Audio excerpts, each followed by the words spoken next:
Muito bem. Então, um bom dia a todos os nossos companheiros estudiosos do magnetismo humano, neste curso online que estamos realizando pelo Centro Espírita André Luiz de Ji-Paraná, Rondônia. Hoje, 12 de outubro de 2025, dando continuidade ao nosso estudo. Hoje iremos abordar a questão da anatomia humana, com noções básicas. Como hoje é dia da criança, vamos brincar de médicos, então.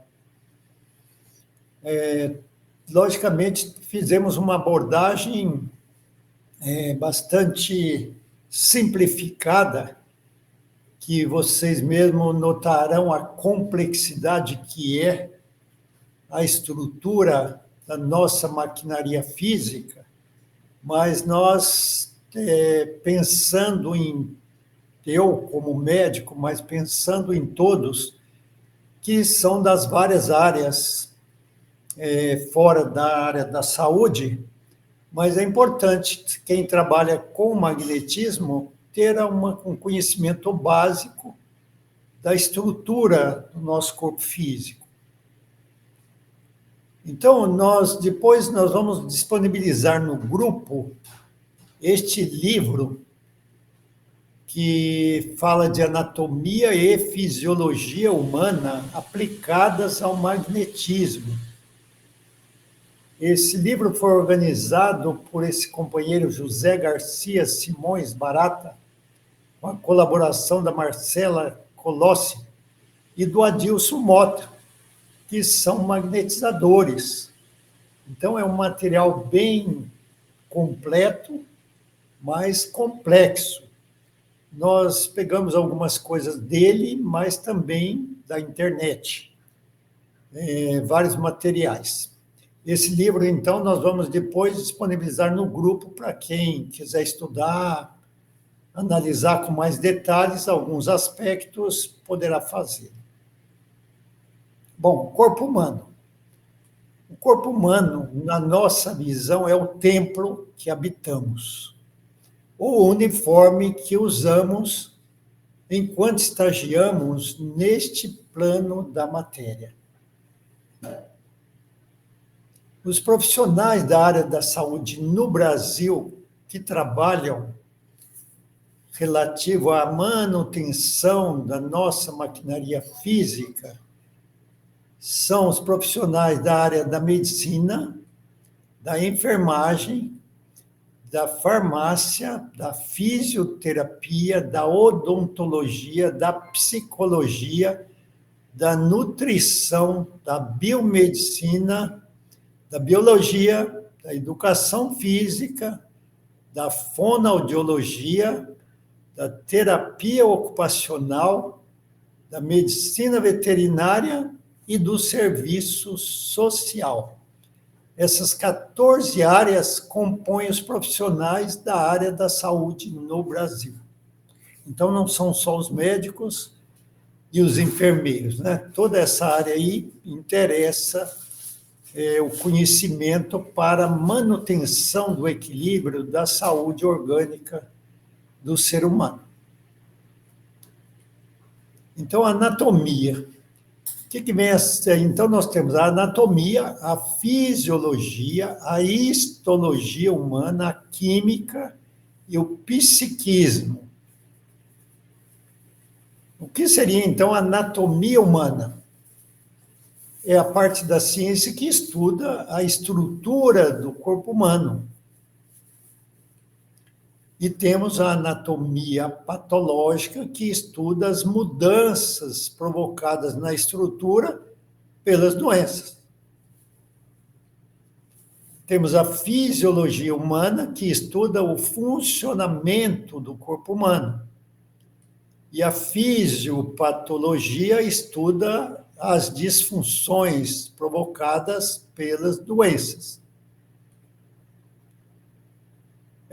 A qualquer momento, pessoal, se quiserem interromper e perguntar para algum esclarecimento, ligue o microfone, pode entrar na área e falar, tá?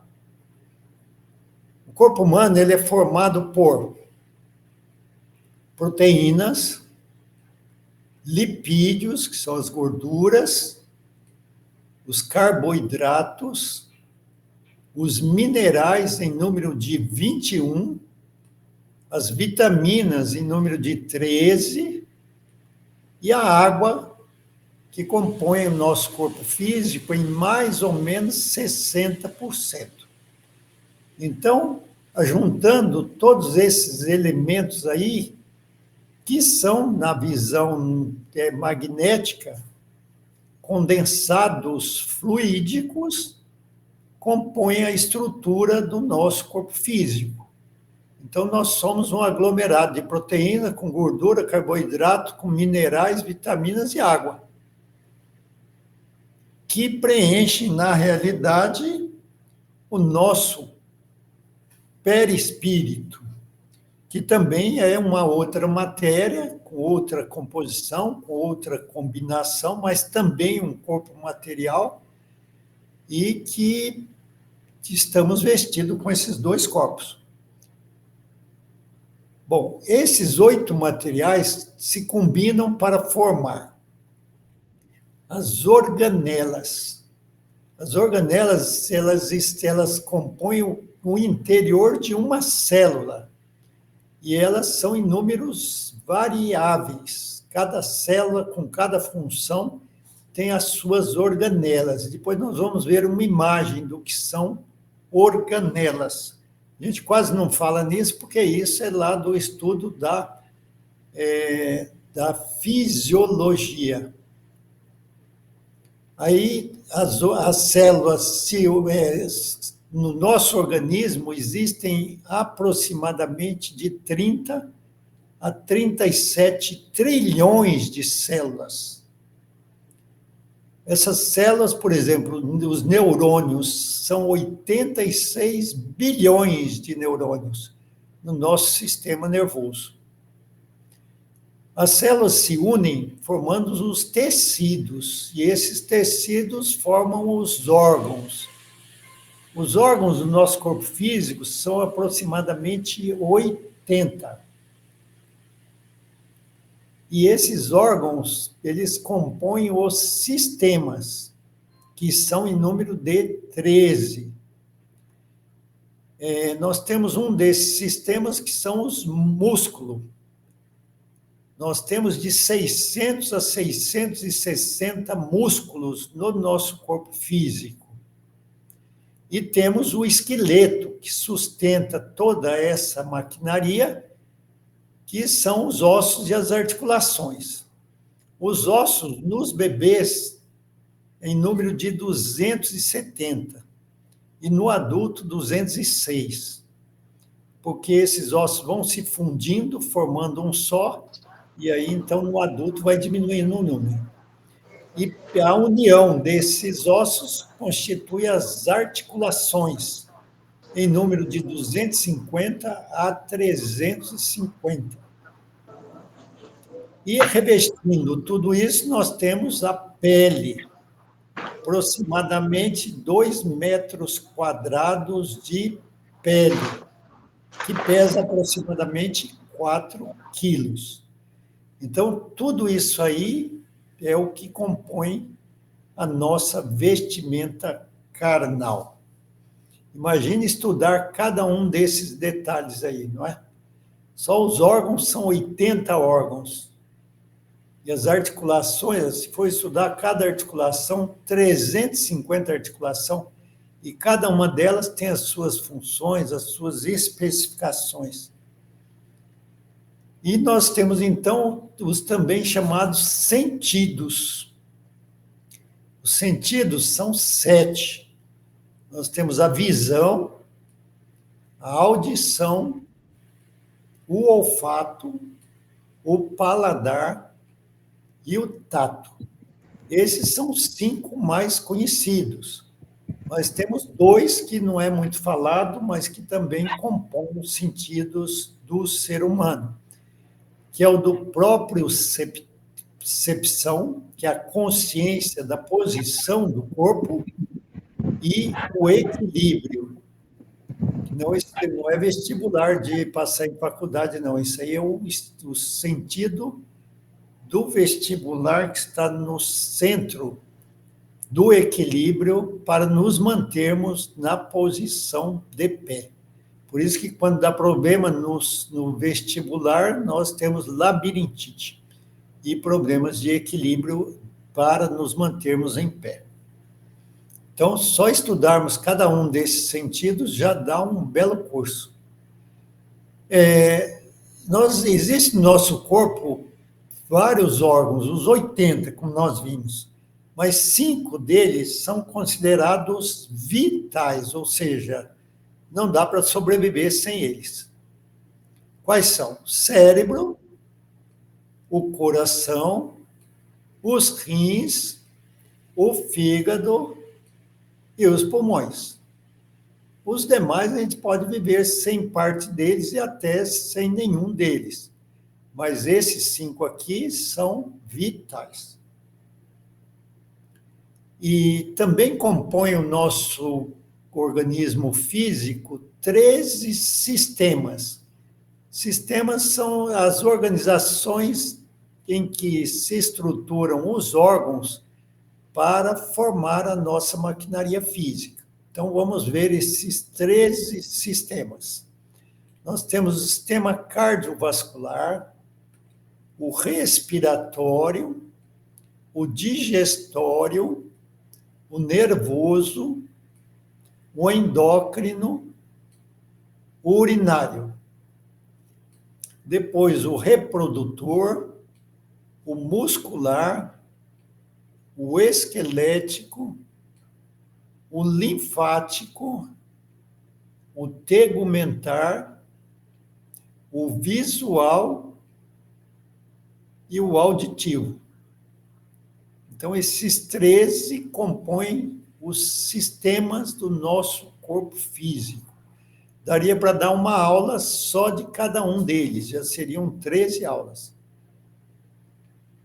O corpo humano ele é dividido para os estudos que se faz em 4 partes. A cabeça, o pescoço, o tronco e os membros, que está nessa figura aí, ó. A cabeça, pescoço, o tronco, que é o tórax e o abdômen, e os membros superiores e inferiores. Aí aqui vamos ver algumas figuras dessa estrutura que habitamos. Aqui está, então, uma célula, essa em laranjinha aí. Isso é a representação de uma célula. Dentro da célula existem as organelas, como nós falamos lá. E cada uma das células tem as suas organelas específicas, dependendo das funções que exercem, dos órgãos que estão inseridas. Então, aí estão alguns dessas organelas. Isso está no interior de cada uma das células, daqueles trilhões de células que compõem o nosso corpo físico. E aqui nós temos, então, uma visão do corpo humano como um todo, iniciando com o esqueleto, que são os ossos. Em cima desses ossos vem agarrado a musculatura para dar equilíbrio, sustentação e movimentação. E aí, revestindo tudo isso, nós temos a camada tegumentar, que é a pele. Aqui, por exemplo, nós temos uma representação esquemática da musculatura do homem e da mulher, com umas pequenas diferenças, mas basicamente são os mesmos músculos. Aqui, já segmentando ainda a nossa face, a gente não vê isso aí porque está revestido pela pele, mas nós temos vários tipos de músculos na face para que se dê os movimentos todos que nós temos da face. Falando de músculos, nós temos 3 tipos de músculos no nosso corpo. O músculo cardíaco, que compõe o coração especificamente, o músculo esquelético, que compõe a maior parte da nossa musculatura, e os músculos lisos, que compõem alguns órgãos, como, por exemplo, o estômago, o intestino, a bexiga, o esôfago, vários órgãos internos são constituídos por músculos lisos. E aqui é importante nós analisarmos a função de cada um desses músculos.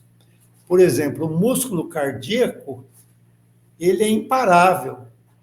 Desde quando ele se forma, ele começa a se contrair e só para quando da morte do corpo físico. Então, ele funciona sem interrupção. Essa outra musculatura, o músculo esquelético e o liso, ele tem movimentos e tem períodos de repouso, de descanso. Senão, nós não aguentamos. É igual, vai fazer musculação contínua para ver. Logo aparece cãibra, dores insuportáveis, a pessoa não aguenta. E o músculo cardíaco, não, ele trabalha de forma contínua. Mas ele já é estruturado para isso, logicamente. Aqui nós temos, por exemplo, uma articulação do cotovelo. Uma articulação é mais ou menos igual a uma dobradiça de janela ou de porta, para fazer a movimentação dos membros, principalmente. Tem outros tipos de articulações que são mais rígidas, mas essas grandes articulações e as pequenas dos dedos, por exemplo, elas têm muita mobilidade. E para isso há um encaixe de um osso com o outro. E aí tem toda uma complexidade para o bom funcionamento de uma articulação. Aqui, por exemplo, nós temos na próxima uma articulação do joelho, que é uma das principais, porque além dela dar a mobilidade para o caminhar, ela ainda dá a sustentação de todo o peso do corpo que está acima do joelho. Por isso das lesões, aí está representando aí os ligamentos e os meniscos, tudo isso pode ser motivo de dores quando há alterações nessa articulação. Bom, para o bom funcionamento de toda a maquinaria física, nós temos a produção de substâncias chamada neurotransmissores. Sem eles, nós não sobrevivemos. E o que são neurotransmissores? Isso aqui é muito importante no magnetismo, que é muito falado na depressão. Mas não é só na depressão que se exige os neurotransmissores. Nós vamos ver algumas coisinhas disso. Então, o que eles representam? São mensageiros químicos que transmitem sinais entre os neurônios. Aqueles 80 bilhões de neurônios, eles são interligados uns com os outros e um manda a mensagem, eles não são unidos como a gente une os fios elétricos na nossa casa, fazendo as emendas. Não, os neurônios, eles são separados uns dos outros e quem manda a mensagem de um neurônio para outro neurônio são esses mensageiros aí chamados neurotransmissores. Aí eles fazem a comunicação do sistema nervoso entre si e com os demais órgãos e sistemas do nosso corpo físico. Então, são de fundamentais importância para o bom funcionamento do corpo físico. Quais são as funções desses neurotransmissores? Nós temos, por exemplo, a serotonina. Ela é importante no humor, no sono, no apetite e na sensação de felicidade. A dopamina. A dopamina tem a ver com prazer e com movimento. Então, por exemplo, no Alzheimer, há um descompasso na produção e na função da dopamina, provocando aqueles movimentos repetitivos do Parkinson. É problema na dopamina. A acetilcolina tem a ver com o aprendizado e a memória. Então, aqui nós já lembramos do Alzheimer e outras doenças que atrapalham o aprendizado e a memória. O GABA, ácido, ele tem a ver com o relaxamento e a calma. A adrenalina é o contrário, ela tem a ver com a resposta às provocações, ao estresse, nos levando à luta ou à fuga. As endorfinas, aliviar a dor. A ocitocina tem a ver com o parto, com a amamentação, com os laços sociais e afetivos. A histamina tem a ver com a vigília, ou seja, nos mantermos acordados, com a dor, a sensação de dor, porque nós temos que sentir dor, senão a gente não foge do perigo. Com o apetite e com as alergias, quando há desequilíbrio na produção e no funcionamento das histaminas. E temos o glutamato, que também tem a ver com o aprendizado e a memória, junto com a acetilcolina lá de cima. Então, nós temos basicamente 9 principais neurotransmissores. Locais de produção desses neurotransmissores são principalmente nos próprios neurônios. Um neurônio produz o neurotransmissor e manda para o próximo para mandar a mensagem que interessa que siga adiante pelos nervos. O sistema digestório, ele é um grande produtor de um dos neurotransmissores, chamado serotonina. 80% a 90% dela é produzido no sistema digestório. E a serotonina é de suma importância nos processos de prazer, de felicidade, de alegria, de bom ânimo. Quando há problema nesse neurotransmissor, pode-se entrar em depressão.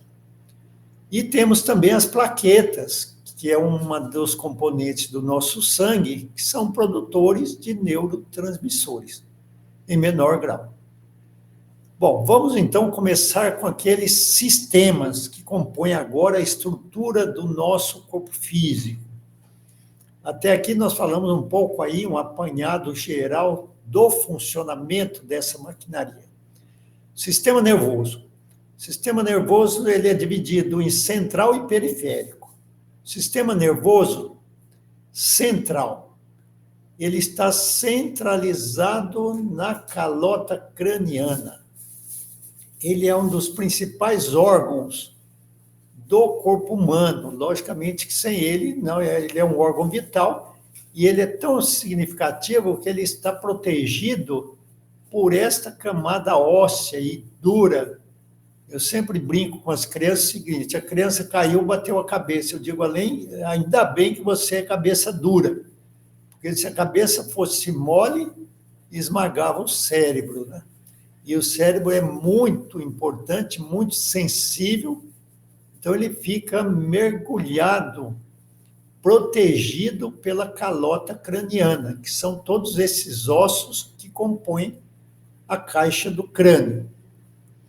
E aí nós temos o cérebro, que é dividido em telencéfalo, diencéfalo. Temos o tronco encefálico, que é o mesencéfalo, a ponte e o bulbo. E o cerebelo. Tudo isso compõe o sistema nervoso central.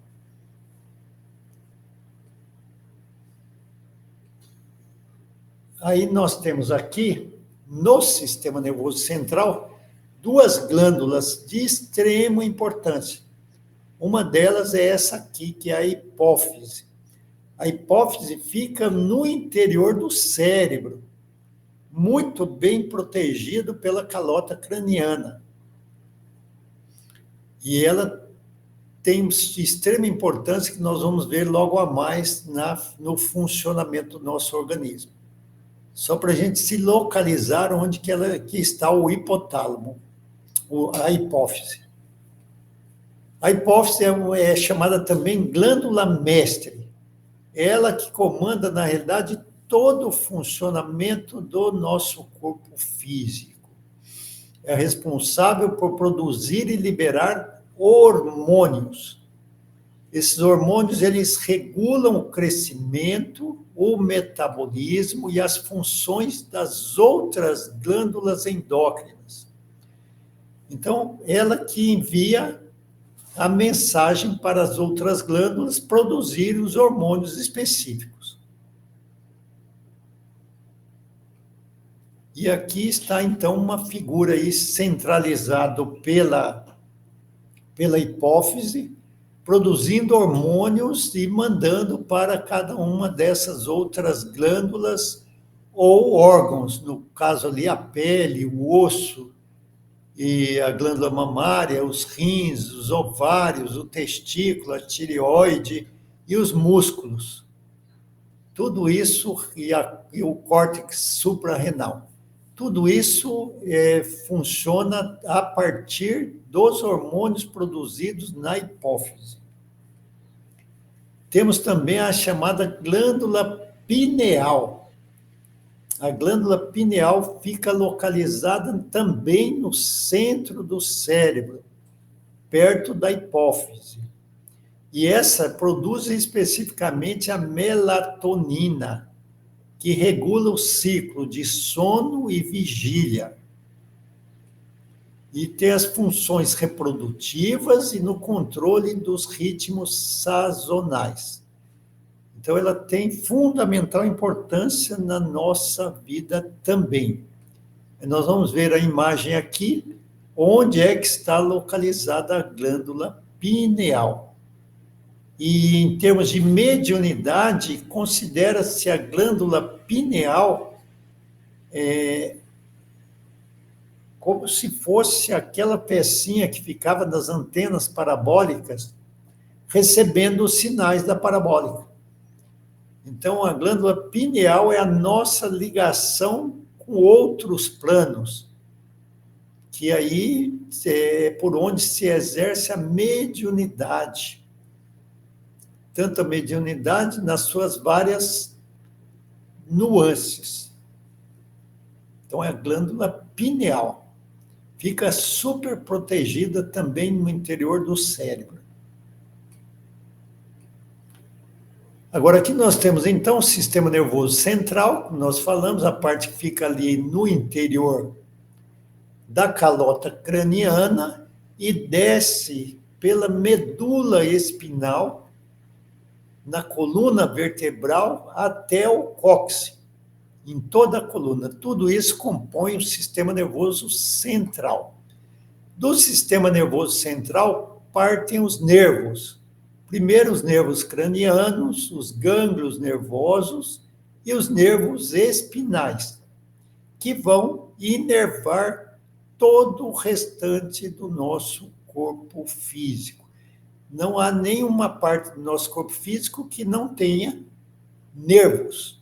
Os nervos são responsáveis por várias funções nos nossos órgãos, principalmente para sentirmos as dores e o funcionamento dos órgãos.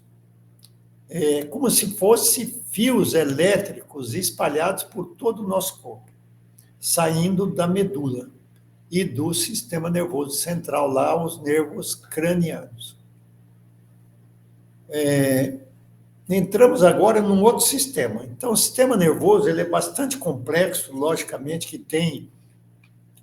teríamos que estudar todo o funcionamento do cérebro em si, mas isso tem uma complexidade muito maior. Sistema visual. Entrando agora no sistema visual. Ele nos dá o sentido, é também chamado sentidos, né? Mas é sentido ou sistema. Sentido da visão. O sentido da visão ele é composto por quê?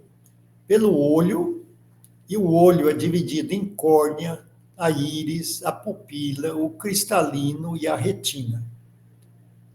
A luz que atinge o olho chega até a retina, o sinal é enviado pelo nervo óptico até o cérebro, onde é processada essa informação no lobo occipital, no córtex visual, lá no cérebro.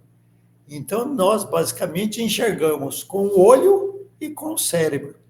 Quem decodifica o que nós enxergamos, na realidade, é o nosso cérebro. Se houver uma lesão ou uma extirpação dessa parte do cérebro ali, chamada córtex visual, nós podemos estar com o olho em perfeitas condições, mas nós não vamos decodificar as imagens vistas pelo olho. Então, o olho é um captador de imagem, mas quem codifica, quem interpreta a imagem vista é o nosso cérebro. Então, nós enxergamos com o cérebro. Aí está uma visão, e olha o tanto de nomes que tem escrito em volta deste olho. Tudo isso faz parte da anatomia do olho. Se a gente for estudar detalhadamente cada uma das partes do nosso corpo físico, dá um curso de vários anos. Olha isso aí, só estudarmos cada detalhe da constituição do olho só na sua parte externa. É bastante complexo. Então, analisando todo esse material, a gente realmente admite que há uma inteligência suprema por trás de tudo isso, criando essa complexidade que é o nosso corpo físico. Isso é uma maravilha, uma coisa fantástica. Então, aqui está uma representação do olho, que é o captador da imagem, transmitindo essa imagem até o córtex visual lá no cérebro. Nós enxergamos pela nuca, na realidade, que fica bem lá atrás, não fica na testa, né?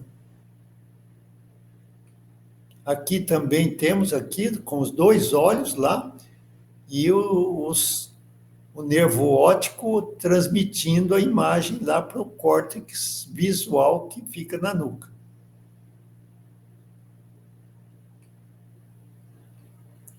E aqui temos uma imagem em outra dimensão, também mostrando o olho, o nervo óptico e a imagem sendo decodificada lá no cérebro, na região posterior. Bom, mas considerando mesmo esse equipamento sofisticado que nós temos de visão, a nossa visão é um tanto quanto, vamos dizer assim, limitada. Limitada por quê? Porque o espectro que enxergamos é chamado luz visível. Então, isso aqui é fundamental, e até para nós que somos espíritas e magnetizadores, é de suma importância, porque nós, em magnetismo, nós trabalhamos com algo invisível e até certo ponto impalpável. Até certo ponto, porque muitos desenvolvem o tato magnético para tatear, para palpar os fluidos invisíveis para os olhos humanos. E pode ser desenvolvido para enxergá-los também. Então, na nossa visão habitual, nós enxergamos uma pequena parte do espectro eletromagnético que se estende do vermelho ao violeta, com comprimentos de onda de 380 a 700 nanômetros. Então, abaixo de 380, o comprimento dessas ondas nós não enxergamos, não significa que elas não existam. E acima de 700 também nós não enxergamos. Então, aqui, por exemplo, está um esquema aí do comprimento das ondas, desde as ondas de rádio, micro-ondas, o infravermelho, aí a luz visível, e depois o ultravioleta, e os raios-x e os raios gamas, que são espectros da luz invisível aos nossos olhos. E aqui temos de novo aí, os aspectos aí mostrando os comprimentos das ondas e a nossa limitação em enxergar. Então, nós enxergamos só parte do que existe. Estamos mergulhados num mar de ondas que a grande maioria delas é invisível aos nossos olhos. No sistema auditivo. O sistema auditivo compõe o quê? Compõe a nossa audição. E aí nós temos um esquema. O que a gente vê do sistema auditivo, como os olhos, né, no visual, nós vemos a orelha, o ouvido. Agora, lá para dentro do nosso crânio, existe todo um equipamento super sofisticado para também decodificar aquilo que ouvimos, que é mais ou menos nessa imagem aí. Então, os órgãos auditivos, quais são? O ouvido, que ele é dividido em 3 partes: ouvido externo, ouvido médio e ouvido interno, onde o som é captado. Então, nós não ouvimos pelo ouvido, nós captamos os sons pelo ouvido. E aí, do ouvido externo, onde está a orelha e o canal do ouvido, ele passa por o ouvido médio e do médio para o interno. No ouvido interno, nós temos uma pecinha lá chamada cóclea, onde as vibrações sonoras são convertidas em sinais elétricos e enviados ao cérebro, através do nervo auditivo. Então, aqui está uma representação do ouvido externo, que é o canal, a orelha e o canal auditivo até o tímpano, que é uma pelezinha, uma membrana que separa a parte interna da externa. Aí nós temos o ouvido médio, que é a chamada caixa timpânica, onde existe ali 3 ossículos, os menores ossos do corpo humano, eles estão dentro do nosso ouvido. É o martelo, a bigorna e o estribo. E aí eles enviam essa mensagem sonora para a cóclea, que é essa estrutura aí em forma desse caracol que compõe o ouvido interno. E da cóclea parte lá o nervo auditivo que manda a mensagem para o cérebro. Então, novamente, aí aqui está novamente a mesma imagem. E aí ela chega até o córtex cerebral. Esse fica na lateral do nosso cérebro, chamado núcleo geniculado medial, colículo inferior, núcleo olivar superior e núcleo coclear. Então, é uma estrutura bastante complexa também, assim como da visão, a nossa audição. Então, nós ouvimos com o cérebro, assim como nós enxergamos com o cérebro.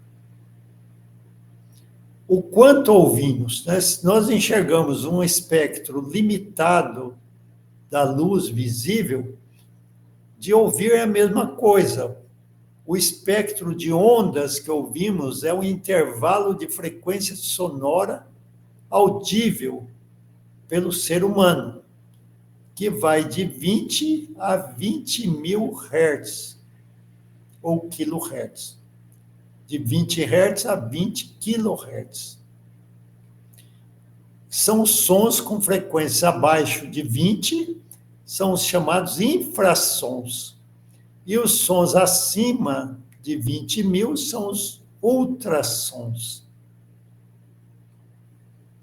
E aqui, então, nós temos aí uma representação esquemática dos sons audíveis, ali mais ou menos entre 20 e 20 mil, os ultrassons acima de 20 mil, que são audíveis por alguns animais, ali está o golfinho, o morcego, o elefante, e os infrassons, que são sons audíveis por alguns animais também, como é o caso dos felinos.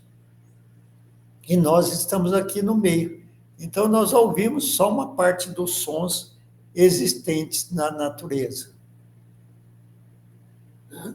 E aí, pessoal? Alguma dúvida, alguma interrupção? Ou está indo bem o nosso passeio aqui pelo nosso corpo físico? Tudo bem? Para mim, tudo certo, Osmar. Pode continuar. Maravilhosa a aula. Maravilhosa, perfeito. Estamos agora, então, vamos... Sim, diga. Vou te indicar ali para a faculdade, viu? Temos agora... Vamos entrar no sistema digestório. Antigamente ele chamava de sistema digestivo. Quando eu estudei há 50 anos atrás, na Faculdade de Medicina, era sistema digestivo. Agora mudaram o nome para digestório. Vamos ver o que compõe o sistema digestório.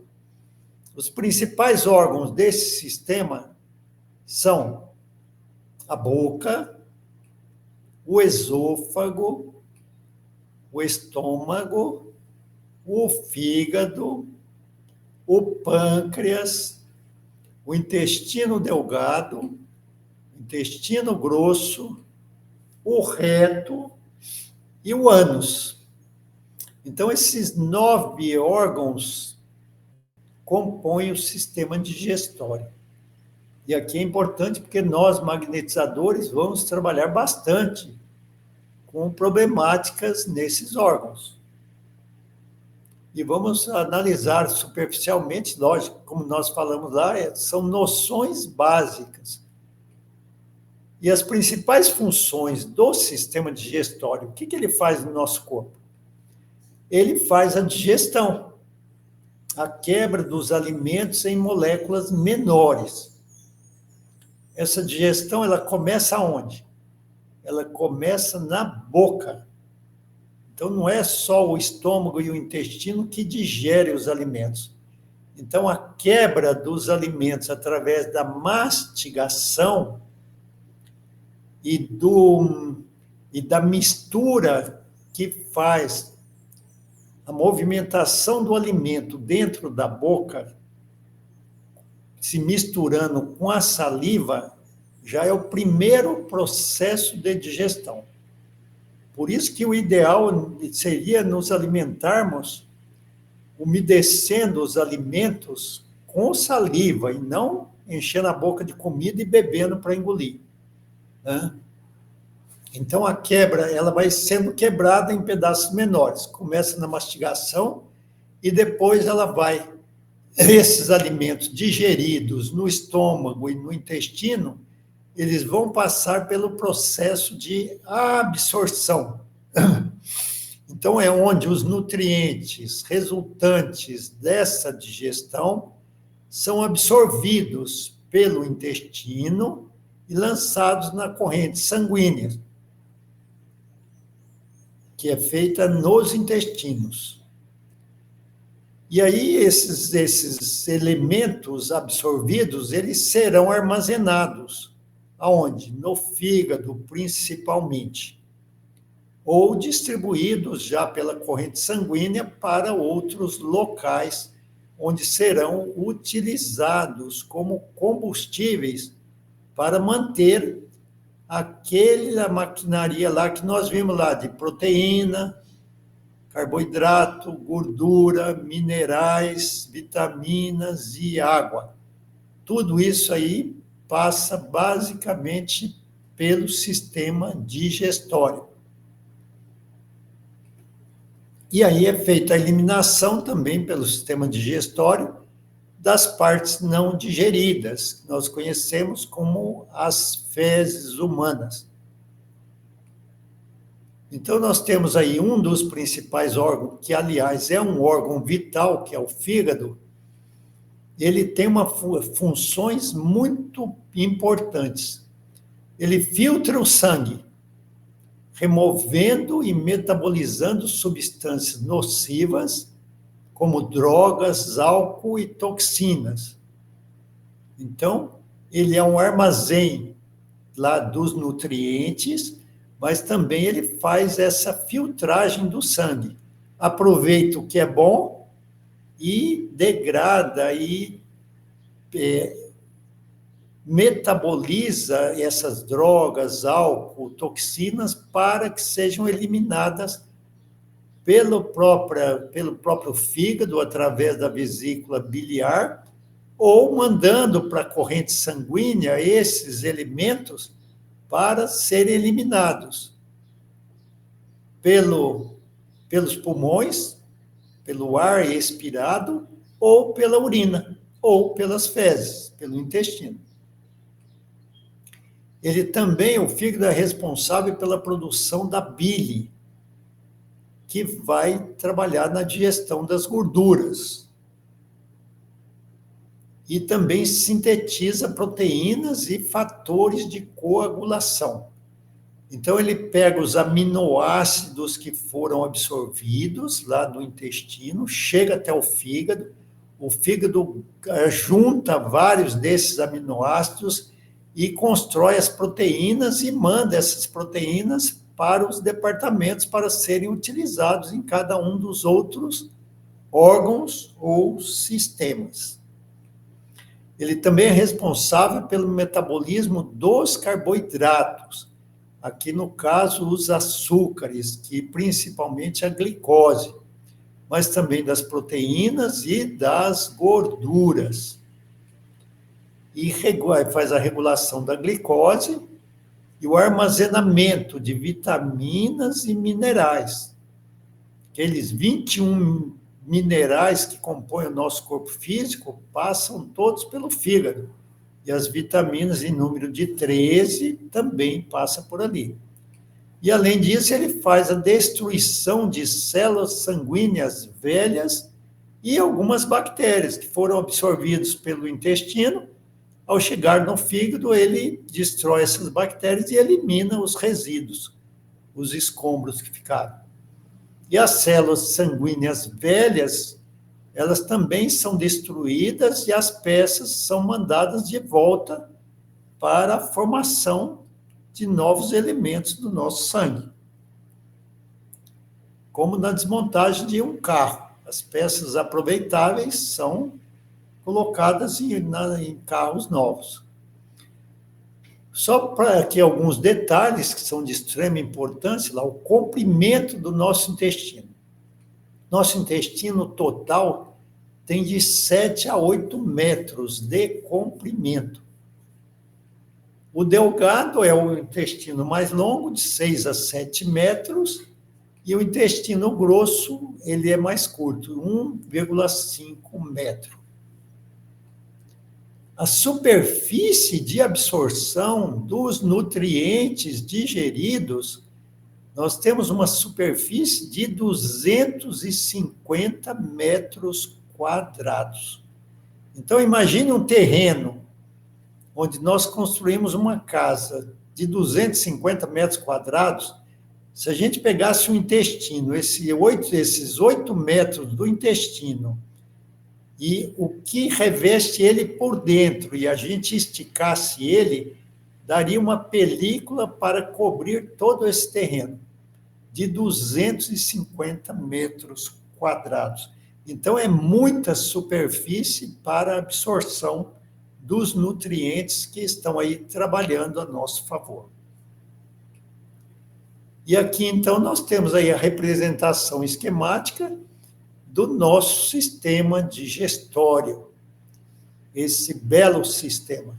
Então, começando ali na boca, com os lábios, os dentes, a língua, que faz todo o processo da mastigação, as glândulas salivares, né, que elimina a saliva, que também é fundamental, e depois cai na faringe, o bolo alimentar, cai na faringe, desce pelo esôfago, chega até o estômago, onde é processado também, já continuando o processo digestivo. Dali ele passa para o intestino delgado, que é dividido em várias partes, o jejuno e outras partes, e depois ele entra no intestino grosso, e do intestino grosso ele vai sair pelo reto lá na parte final, que é o ânus, onde é eliminado os resíduos. E temos também ali, grudadinho no estômago, o pâncreas, que também é fundamental no processo digestório e no magnetismo também. Então, quando nós trabalhamos magneticamente, aí nós vamos ter uma aula aí só para falar dos vínculos dos órgãos ou dos sistemas com os centros vitais. Se a pessoa tem um problema, por exemplo, de depressão, o problema é emocional, é cerebral, mas magneticamente nós trabalhamos no centro esplênico, e o centro esplênico, o que ele tem a ver com o sistema nervoso central? Na realidade, tudo tem a ver com tudo. Nosso organismo ele é um só, ele é interdependente, todas as suas partes. Claro que tem partes vitais e outras partes que nós podemos viver sem elas. Aqui, um detalhe aí da boca, né? Da faringe e do início do esôfago. Então, tem uma parte ali na nossa garganta que é a faringe, por exemplo, ela serve de canal para o ar que respiramos e também para o alimento que ingerimos. Tudo passa pela faringe. Por isso que, de vez em quando, a gente engasga, né? Você vai engolir o alimento, ao invés de ir para o esôfago, ele vai para a laringe, querendo entrar na traqueia, e aí a gente engasga, porque por ali só pode entrar o ar. Aqui também temos um aspecto aí de mais detalhes, mostrando principalmente as glândulas salivares. Nós temos as parótidas, que fica ali no pé do ouvido, que é onde, quando inflama, dá a parotidite, que é a cachumba. Mas temos glândulas embaixo do queixo, que é a submaxilar, e embaixo da língua, que é a sublingual. Temos 3 tipos de glândulas salivares. E aqui, então, temos ali o sistema lá, a boca, a laringe, e depois descendo pelo esôfago, chegando até o estômago, e depois entrando no duodeno, indo para o intestino fino. Aqui uma visão mais ampliada do nosso estômago, que ele é revestido com todas essas pregas aí, que, se forem esticadas também, dá uma superfície enorme.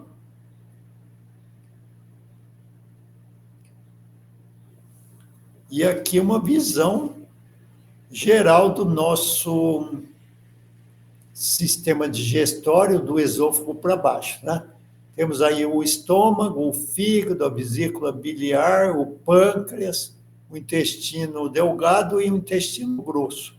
E no final lá o reto e o ânus. E aqui também uma visão em mais detalhes dos intestinos, aqui mais especificamente. Aqui só o intestino grosso, com o apêndice secal, que é aquela pontinha ali, parecendo um dedo mindinho ali. Aí temos o colo ascendente, o colo transverso, o colo descendente, e saindo depois lá no reto para chegar no ânus.